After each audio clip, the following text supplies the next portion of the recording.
I'll do this in my own way and in my own time. That okay with you, Mr. Moral Conscience? Of course. Excellent.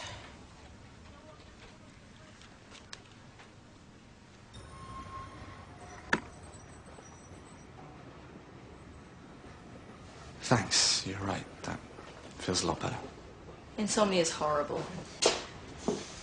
So what keeps you awake at night? Well, you know the usual suspects. Bank, bills, family, love life, work.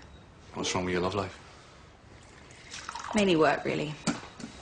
Getting something really badly wrong. You don't seem the type for that. Come and work for us. We know how to look after you properly. No offence, Scott, but I couldn't be a lobbyist. No, I want to stay in politics, maybe get a winnable constituency sometime. I am in politics. Access is what it's all about these days. There's only so many expense account lunches you can get excited about.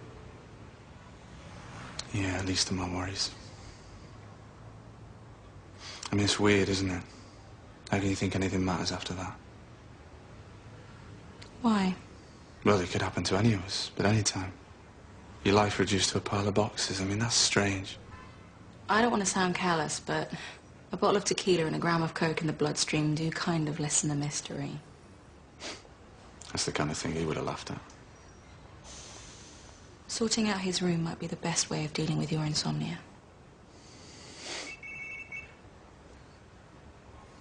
Sorry, I've got to tell you that.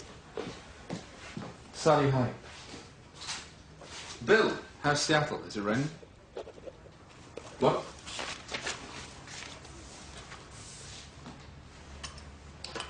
Well, I wasn't aware of that. No, absolutely, absolutely. I'd meet with the Chancellor. He's pretty busy around this time of year, what with the budget and all that.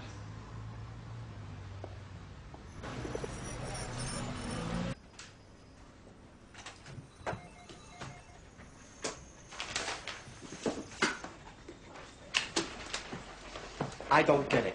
You're not really that bothered about the community, are you? About insults to different cultures. So what is this about? About Jo and her interests, of course. She shouldn't get involved in this battle.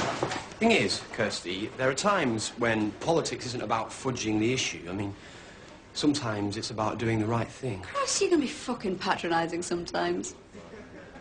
Sorry? Patronising and stubborn. Yeah. Well, at least I'm not shallow and immoral, and I don't give presents away. Carry on.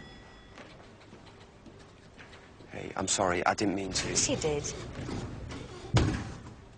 Didn't realise you had such a low opinion of me. I don't. I'm just disappointed that you're being so hierarchical and competitive about this.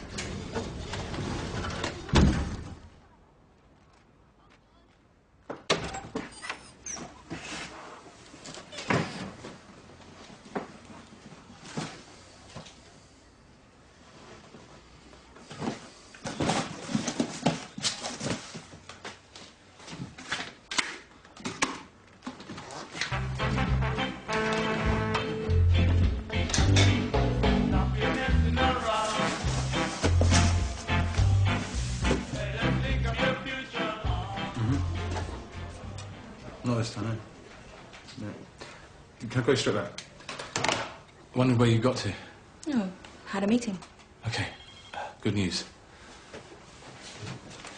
Leader's office has given us permission to hit back at George. How? Well, let's start by finding out if Mr. University of Life is telling the truth about his own background.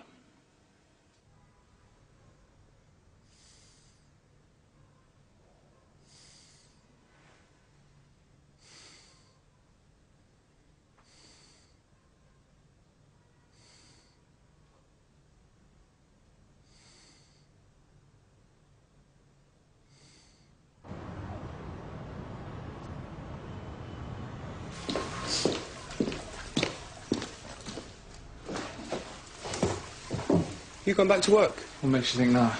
I just thought you were waiting till after the funeral. You sure you want to? Got to, mate. Can't stay around here moping. Stay on top of your work and you stay sane. Okay. What are you doing tonight? Staying in, you? The Dishonoured. Page? 146. What page is the sex in the mosque scene? grounds of a mosque, and I haven't got there yet. You can move your stuff into Jake's room if you like. I don't know. Jake's gone, he's not coming back. Your shit's all over the living room, it's starting to get on my nerves. But this was only meant to be temporary. I've had an offer of a box room. From who? From Barry Thompson. Fine, go and move into his box room then. Well, I can stay if you want me I to. couldn't give a toss, mate, whatever you want to do. Well, the room is very small. That's exactly what I'm saying. You want me to pay rent? Not that permanent. Those movie trainers off the windowsill, Danny, I mean it, they're a fucking eyesore. All right, keep your hair on. We've trawled back through all of George's speeches and pulled out every reference to his past. Claim 1. He was brought up in a Bromley council estate. Near a Bromley council estate would have been more accurate. Lived in a nice little semi for most of his childhood. Claim 2. Mum was a dinner lady. Not strictly true either. Mum worked in the education department, coordinating school meals. And claim 3. Unlike the gay, wind-powered toffs who currently run the Conservative Party, he didn't go to Eton. Which is true enough, but he did have a private tutor for a couple of years. Okay, well done. Leak it to Sophie Montgomery.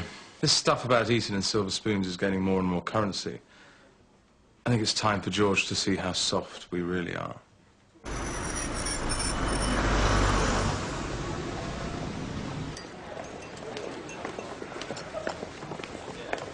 Ah, Queen. I am shattered.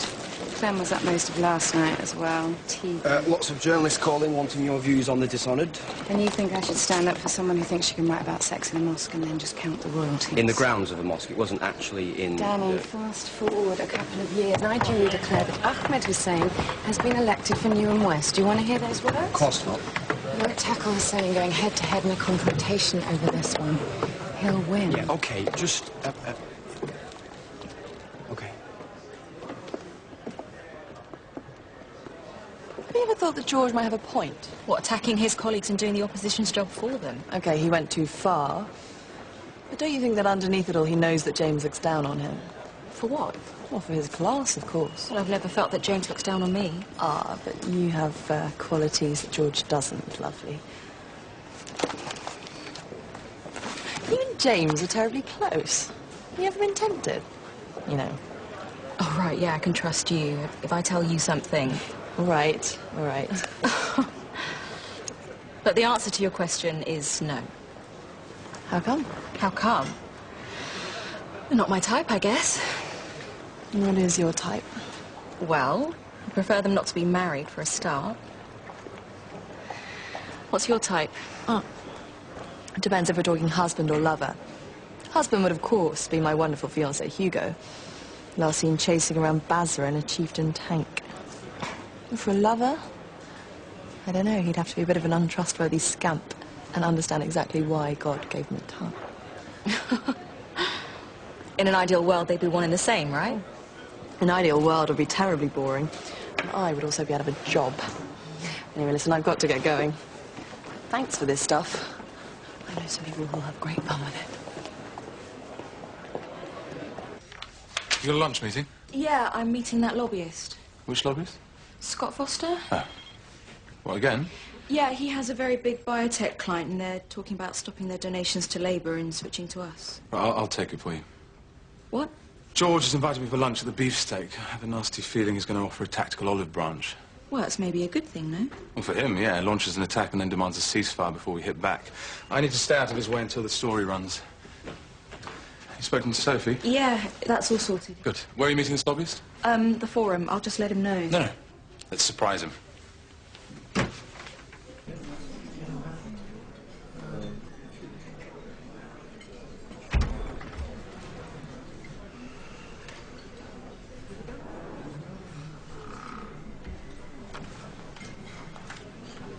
Mr. Foster, I presume? Yeah, I thought that... Well, given that I rudely didn't show up last time, I thought we should meet in person. Right. You almost look disappointed. No. I hope you don't take this the wrong way. Being chief of staff is a little bit easier on the eye. Really? Well, the party in waiting usually has the most attractive staff. She's very bright. You want to be careful. Plenty of companies that love to headhunt her. Oh, I think she knows where the future lies. Well, it has to be the John Dory, don't you think?